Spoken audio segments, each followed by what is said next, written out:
Welcome to SF Bay Insider. The honey from the Fairmont is produced by the bees that live here. They fly about 2-mile radius, 2.5-mile radius. And they will forage and gather nectar from anything that's blooming seasonally. And it still, to me, has a eucalyptus influence because the eucalyptus flowers bloom all around the city over the winter. And they just pretty much finished their bloom the beginning of June. And get up close and personal with the bee station outside there with Spencer. Wow, look at that. This is the edible Fairmont San Francisco rooftop garden. And now we meet the bees. So we worked these hives yesterday. As you can see, this is full of bees all the way to the top. Wow. These are just stuffed with bees. And to get our way down to where the brood is, this is where their behavior pattern is to raise their babies down below and store their honey up above. When they smell smoke, they think there's a fire coming, and they start gorging themselves on honey and as ready to flee, like to save their most prized possession. They can't pull their babies out, but they can get their honey, and that'll help them survive when the tree burns up. So they've been around millions of years, and they have some survival instincts. So I'm going to smoke a little heavier than normal. And is that, what's burning in there, just wood? Just burlap.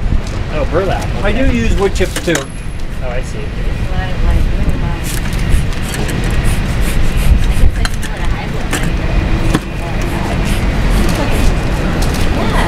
So I've opened this twice already, so this is not a surprise to them anymore. See the one peeking his head out? Yeah. Look at him looking at it. What's going on? He's jabbing at it. He goes, man, they're coming back again. Not again. Well, it's the last time. There's like millions of them over here. Well, I don't know if there are, but they look like there's millions. There is. There are 250,000 bees here. Oh, wow. Really?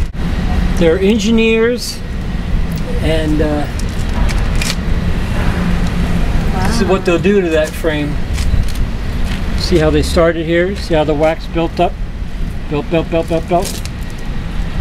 And then when the honey is mature, meaning it's got all the moisture driven out of it, they've added enzymes and minerals from their whole body, they cap it over. And it'll last for 1,000,000 years. Wow. Never spoil. That's amazing. It's the only food that does not spoil in the world.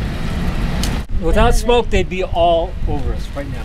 Oh, really? By hundreds. So, what is the, how do they smell the smoke? Do They have incredible senses of smell, way beyond dogs.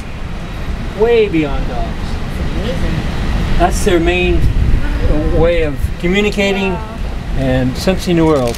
How aged is the art of beekeeping? Oh, Egyptians. Really? Okay. That I know of. That they figured out.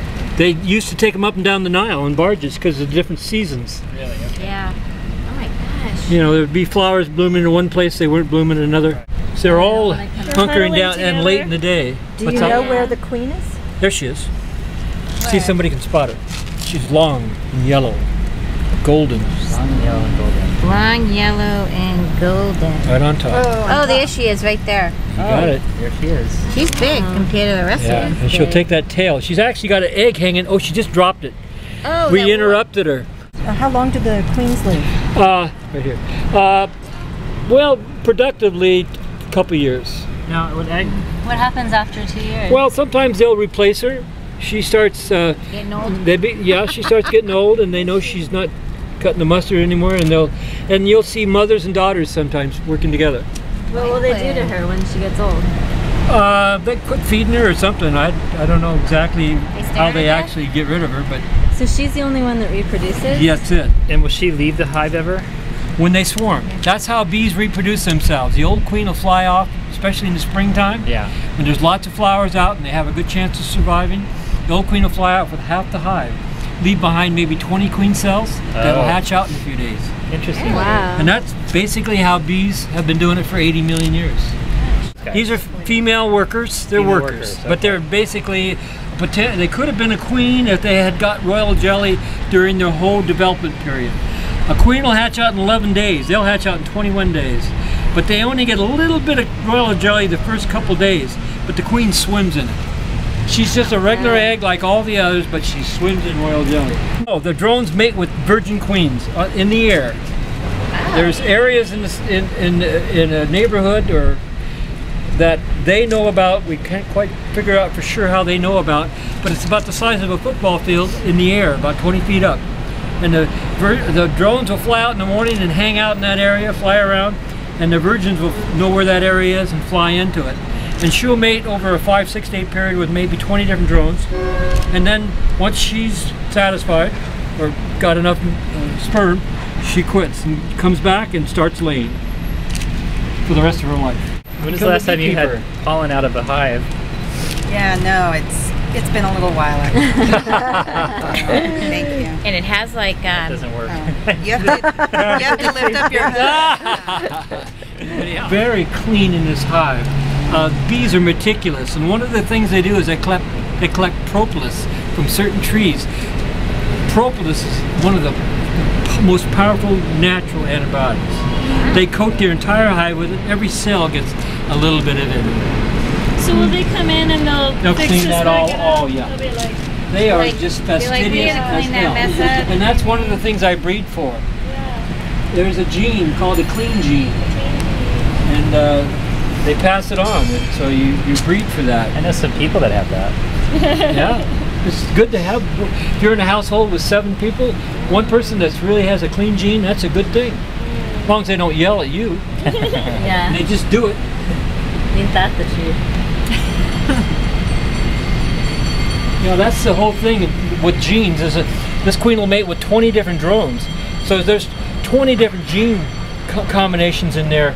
And some of them are great at honey collecting, some of them are great at pollen collecting, some of them are great at making cells. So when you think about it, that's a good thing. If everybody was good at the same thing, that wouldn't work for a group. Nope. Who's going to fish? Sorry. Or plant the garden? So if you want to get started with bees, what's the best way to do it? The best way to join the bee club. San Francisco has a wonderful bee club. Okay. Yeah. Thank you, Helene and Spencer Marshall from Marshall's Farm Natural Honey, Urban Kitchen SF, QUESA, the Center for Urban Education about Sustainable Agriculture, Almanac Beer, and Chef J.W. Foster for your fantastic rooftop beekeeping class at the Fairmont, San Francisco.